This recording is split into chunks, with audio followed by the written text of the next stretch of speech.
नमस्कार, मैं श्याम सिंह। आज हम बात करने वाले हैं अधिक सोचने से कैसे बचें। आप देखेंगे बहुत सारे लोग ओवर थिंकिंग करते, सोचते ही रहते। उन्हें वर्तमान में रहने की आदत ही नहीं है। अर्थात अगर कोई भी एक टॉपिक मिल जाता है या कोई एक बात हो जाती है तो उस बात पे वो सोचना जो शुरू करते हैं तो सोचते ही रहते हैं, जिसके कारण वह वर्तमान की परिस्थितियों से एडजस्ट नहीं कर पाते हैं और ये जो सोचना है वो उसमें खो जाते हैं। और उनका ये खोने वाला जो व्यवहार है, सोचने में अधिक खोने से, तो उनकी जो क्रियाशील रहना चाहिए, कार्य के प्रति जो एक्टिव रहना चाहिए, सक्रियता रहनी चाहिए, वह कम हो जाती है और अपने में खो जाते हैं। और उस विचारशीलता के कारण कई बार नींद भी नहीं आती। उस विचारशीलता के कारण कई लोगों को भूख भी कम लगती है। तो ऐसी कई समस्याएं होती हैं। तो ओवर थिंकिंग जो है, अधिक सोचना जो है, वह भी घातक है। इसीलिए अधिक सोचने से हमें बचना है। तो अधिक सोचने से बचने के लिए मैं आपको तरीके बता रहा हूँ। अधिक सोचना हमारे स्वास्थ्य के लिए भी अच्छा नहीं है तथा हमारे जो काम करते हैं, हम जो क्रियाकलाप करते हैं, उनके लिए भी वह अच्छा नहीं है। तो हमें ओवर थिंकिंग से बचने के लिए जो तरीके हैं वो इस प्रकार हैं कि सबसे पहले तो हम जो कार्य कर रहे हैं उसके प्रति उत्तरदायी बने, मतलब जिम्मेदारी के साथ काम करें, उसमें ध्यान लगाएं। और फिर भी नहीं होता है तो ब्रीदिंग एक्सरसाइज करें, ऐसे रिदम में सांस लें ताकि आपका जो ध्यान है वो वर्तमान में रहे।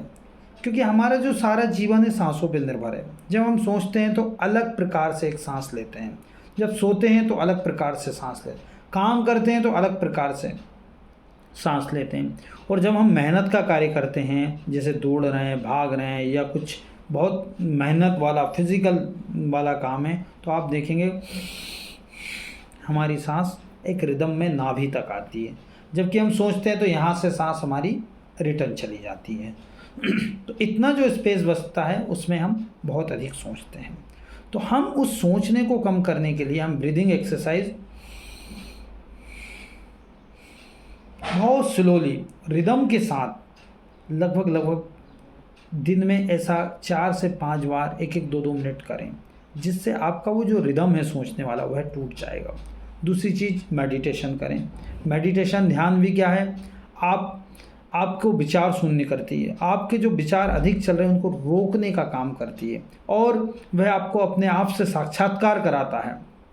तो इसीलिए ध्यान करें, मेडिटेशन करें और फिज़िकल एक्सरसाइज करें, ताकि आपको फिज़िकल एक्सरसाइज करने से भी क्या होगा कि आप जो स्वयं में खो रहे हैं वो नहीं खोएंगे, ओवर थिंकिंग में नहीं चले जाएंगे। क्योंकि सोचते सोचते ऐसे चले जाते हैं, आपको नहीं पता क्या सोचने लगे हैं, तो वो ओवर थिंकिंग रुक जाएगी।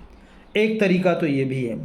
दूसरा, हम सकारात्मक चीज़ें पढ़ें, सक्सेस स्टोरियाँ पढ़ें, ताकि हमारे मन की एक आदत है, हम वही चीज़ रिपीट करते हैं जो हमने सुनी है, देखी है।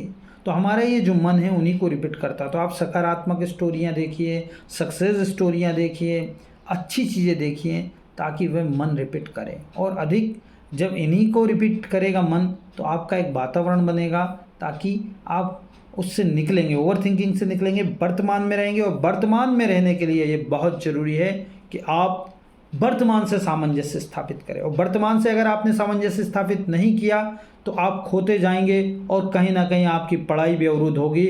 और पढ़ाई में जिस प्रकार से आपके अंक मिलना चाहिए उस प्रकार से मिलने में कहीं ना कहीं समस्या होगी।